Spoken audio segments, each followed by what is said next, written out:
on doit soustraire 9,005 moins 3,6. Alors pour une soustraction, le réflexe, hein, c'est comme pour l'addition, il faut commencer par réécrire l'opération en alignant bien les virgules. Alors je vais le faire. Donc on a 9,005, 9 et 5 millièmes, moins 3,6, 3 et 6 dixièmes. Alors voilà, là l'opération est bien posée, les chiffres sont bien alignés en colonne. Donc on va commencer par soustraire le plus petit, par s'occuper du plus petit terme. Là ici c'est les millièmes, on a 5 millièmes ici.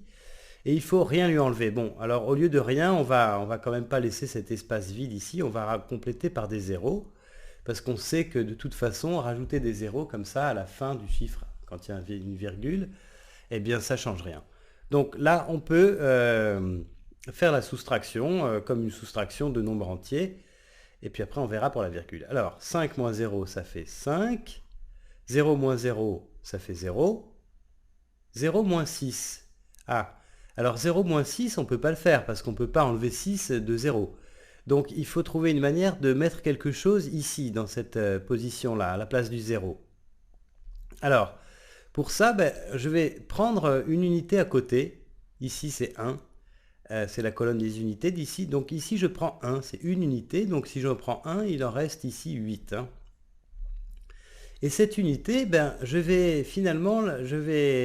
comme je sais que 1 c'est égal à 10 dixièmes, je vais prendre cette unité et je vais la considérer comme des dixièmes, je vais la mettre dans cette colonne des dixièmes. Et du coup, je vais me retrouver avec 10 dixièmes.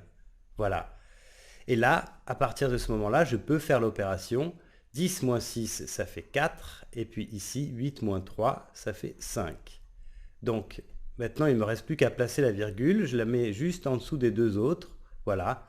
Et j'ai la réponse, 5,405.